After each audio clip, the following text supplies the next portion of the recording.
Olá a todos, começamos o programa Ponto de Vista. Hoje eu recebo aqui o professor de comunicação da UFAL, Ronaldo Bispo. Muito obrigado por ter aceitado o nosso convite.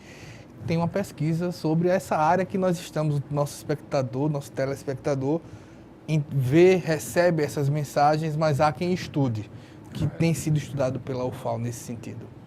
Então, são várias pesquisas. Eu, particularmente, estou me dedicando a estimular o entendimento, a pesquisa, a investigação sobre o novo entretenimento, as novas formas de diversão que o ciberespaço está proporcionando. Então, nós constatamos empiricamente, algo antes de pesquisar, que cada vez mais, sobretudo os jovens, ocupam seu tempo livre com formas diferentes de entretenimento daquelas tradicionais, que seria o cinema, os seriados, a literatura, os shows, etc. Então, o tempo dedicado à diversão em meios digitais é cada vez maior.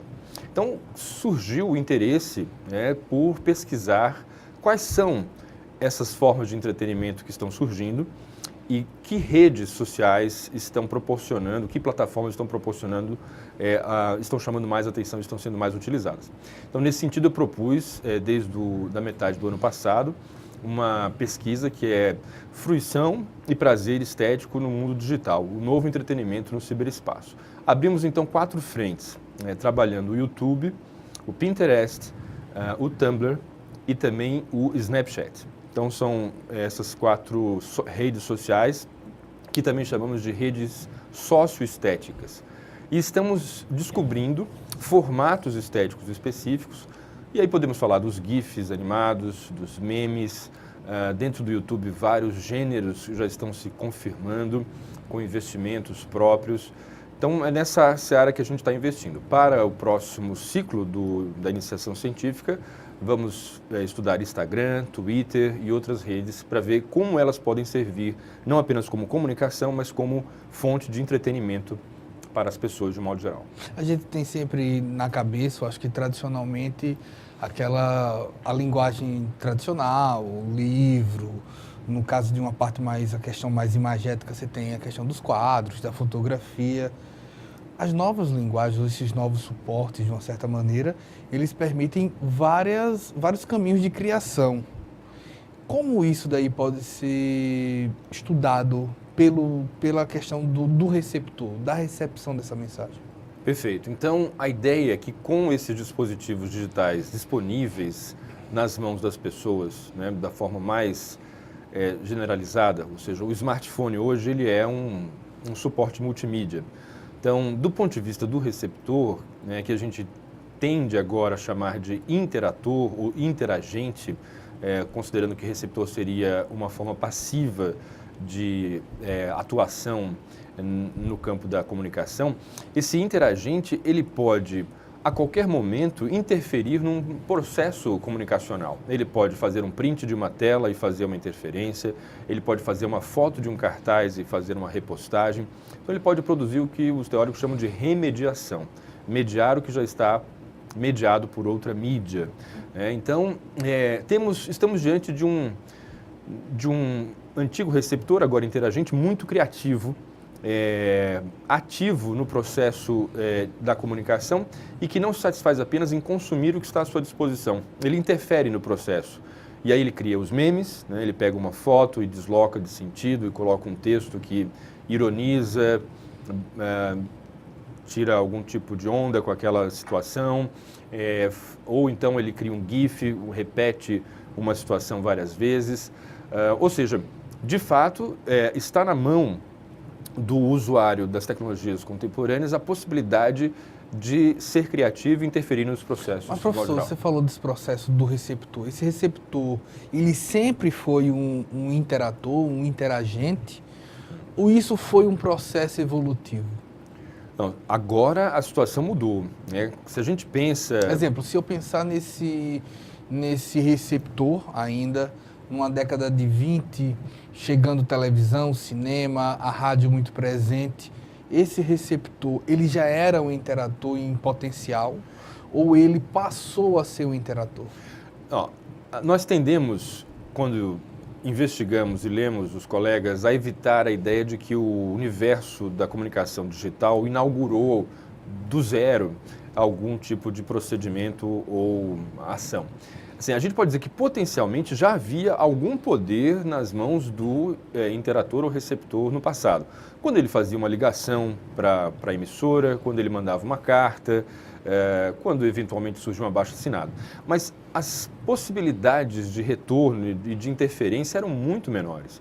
Agora, ele imediatamente pode fazer uma hashtag e fazer essa hashtag bombar e chamar muita atenção e, com isso, exigir uma mudança no direcionamento de uma novela, no modo como está sendo coberto um determinado acontecimento jornalístico. Ou seja, já existia a possibilidade de ação, mas ela se tornou muito mais rápida e muito mais intensa, com resultados mais rápidos. Quando você faz isso, exemplo, os saudosistas vão dizer que na década de 20, o jazz, na década de até 60, o jazz tinha maior qualidade, a pintura, a fotografia tinha maior qualidade. Pensando da forma estética, hoje esse receptor, interator e até o emissor nesse sentido, a pessoa que deixa de ser o passivo nesse processo para se criar, ele se preocupa mais com o afeto, com o atingir a mensagem, do que propriamente a parte estética que você tem hoje, que era um compromisso muito maior da rádio, do cinema, de um pintor, nesse sentido? É algo a se pensar. A gente precisa ter cuidado quando faz a análise das novas formas de entretenimento, porque toda novidade gera uma reação, digamos, conservadora, em geral. O cinema foi muito criticado quando surgiu, a própria fotografia foi criticada, a televisão, o rádio, todas as formas novas de comunicação tiveram seus críticos, considerando que aquilo estava destruindo alguma capacidade humana, alguma performance de um modo geral. Isso de forma milenar, né? Sim, desde a escrita. O livro ia acabar com a memória. E o livro ia acabar com a memória. E acabou de certa maneira, né? De certa maneira, a gente está usando a memória para outras coisas, né? Mas é evidente que o livro foi uma grande conquista da humanidade, todo o conhecimento. Mas você já não consegue mais recitar a Ilíada. Não tem essa condição. Não sei se alguém conseguiu. Que diga que sim, né? O Peirce dizia que tinha Kant, todo um livro de Kant na cabeça, mas aí era um especialista, alguém que tinha lido várias vezes. Uma coisa é certa, a gente tem uma quantidade de informação tão enorme que seria muito difícil memorizá-la. Mas voltando, a questão é que podemos dizer num primeiro momento que essas formas de entretenimento elas são superficiais, esteticamente pouco elaboradas, em geral estimulam sempre o lado humorístico e às vezes de agressividade para um lado ou outro, e que, portanto, poderia pecar pela elaboração. São formas mais simples, mal acabadas e que têm um efeito imediato. Então, a gente poderia dizer que a humanidade, de modo geral, e os mais jovens principalmente, estariam dedicando menos tempo a uma leitura profunda, uma leitura extensiva, centenas de páginas ou um filme inteiro, trocando isso por uma série de fotos, acompanhando postagens de vários amigos, se divertindo de uma forma superficial, fragmentada e com pouca elaboração. Por outro lado, nós podemos estar diante de novas formas que estão em processo de construção, de amadurecimento e que podem ser o futuro de algumas formas artísticas que hoje parecem frágeis e inconsistentes. Temos que analisar com cuidado. Até nesse sentido da frase, você falou em elaboração, não há um pouco de sofisticação também? É uma provocação que eu faço. No PFV do Por Favor, certo. No SVP do S'il vous plaît, no sentido de, tipo, não há uma ressignificação de uma maneira que, tipo, é elaborado de uma certa maneira, não é?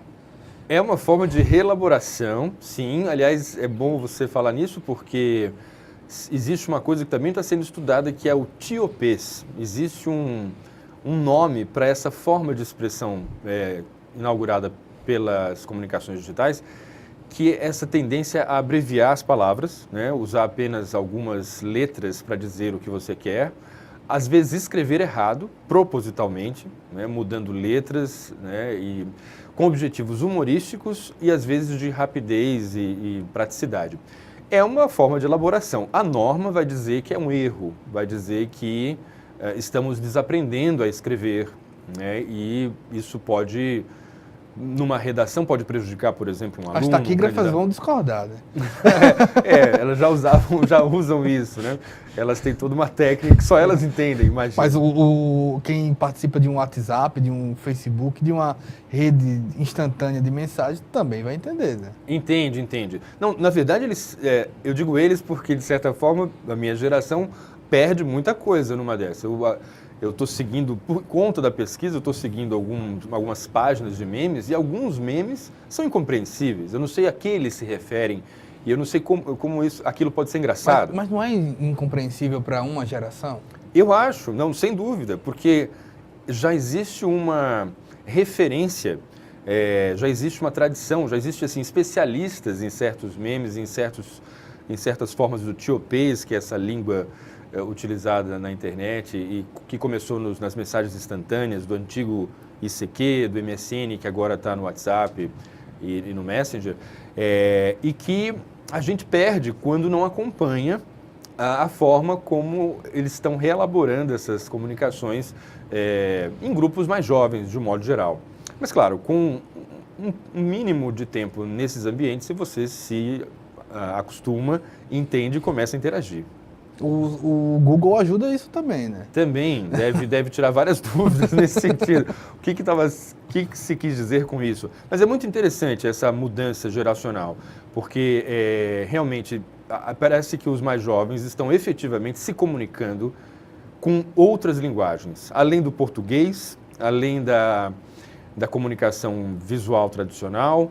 Estão se utilizando, a gente já falou dos memes, a gente já falou dos GIFs, temos esse tiopês e temos também os emoticons, né? E os emojis, quer dizer, que são aquelas figurinhas, aquelas letras, aqueles símbolos gráficos que representam muita coisa. Então você não precisa quase escrever nada. Você manda uma imagem e já está dado o seu recado. E de certa maneira isso daí passa a ser uma parte cômica da sociedade atual, né?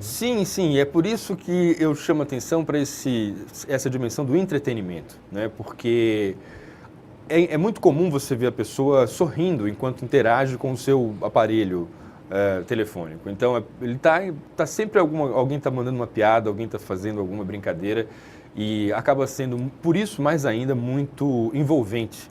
É quase como se a gente não conseguisse largar esses dispositivos porque está sempre se divertindo de alguma maneira. Isso é a gente falando de geração, mas muitas vezes essa linguagem não é pertencente a grupos muito restritos. Exemplo, uma piada feita num grupo de futebol dificilmente vai ser entendida numa piada do grupo de religião. Tem isso.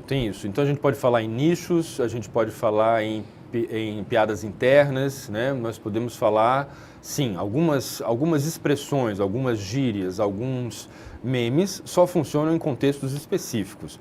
Às vezes até mesmo em grupos muito pequenos de amigos, né? Que vivenciaram alguma coisa juntos e que a partir dali começam a retomar várias vezes aquela mesma expressão que não faz nenhum sentido para quem não... Não, eu digo isso pelo seguinte, eu tenho um amigo, um espanhol de Bilbao, que ele conversando comigo semana passada, ele disse, eu odeio Shakira. Eu digo, mas por que você odeia Shakira? Porque ela não fala mais espanhol. Ela adiciona uma quantidade de gírias da Colômbia que ela não fala mais espanhol. O sentido de hoje, você exemplo, é raro você chegar hoje para uma pessoa que possa garantir um conhecimento de língua que ela possa assistir um filme tipo, com 100% de tranquilidade, porque o filme vai trazer grupos, vai trazer linguagens de grupos de países nesse sentido. Não é uma reelaboração até bem sofisticada nesse sentido? Você dificulta e ajuda na formação desses nichos. Sim, é reelaboração você também. Com certeza conhece outra língua, você já assistiu algum filme que você fez? Eu não entendi o que eles quiseram dizer nesse sentido. Certamente, isso está presente. Citando esse caso especificamente, há uma série recém-lançada pela Netflix chamada Cara, Gente Branca, que inclusive está gerando uma polêmica por discutir a questão do racismo dos dois lados. E é impressionante a quantidade de referências que os personagens emitem, né, durante os episódios, de modo que você não entende boa parte do que eles estão falando. Parte é uma questão de gíria, e que é muito comum entre a comunidade negra em particular. parte são ídolos dessa comunidade que não são conhecidos, digamos, fora desse nicho de consumo cultural. Então, isso aumenta a dificuldade de compreensão e aí você conta, quer dizer, no caso das referências a artistas, a atletas, a personalidades de um determinado mundo cultural, aí só fazendo uma pesquisa. Agora, com relação às gírias, você tem a tradução. Aí o trabalho vai aumentar para quem está traduzindo esses trabalhos, porque realmente não é algo que você encontra no dicionário. Eu falo isso e eu até entrei nessa vereda para dizer o seguinte, que tipo, o ciberespaço, a rede mundial, ao mesmo tempo que ela é um caminho, um espaço de uma amplitude, assim, ela é acessível, ela tá para quem quiser, a linguagem ela continua sendo excludente nesse processo. Certo. Há uma ironia nesse sentido. Ao mesmo tempo que você pode pegar no Google e colocar qualquer palavra e ter acesso a ela, você pode simplesmente não encontrar qualquer significado parecido para ela nesse espaço. Existe isso. A questão de uma dificuldade de comunicação linguística tradicional, né? Mas, por outro lado... A gente falando de uma elaboração mais de pintura, exemplo, o grito. Okay. O grito hoje, se você procurar em qualquer celular, ele está no emoticon.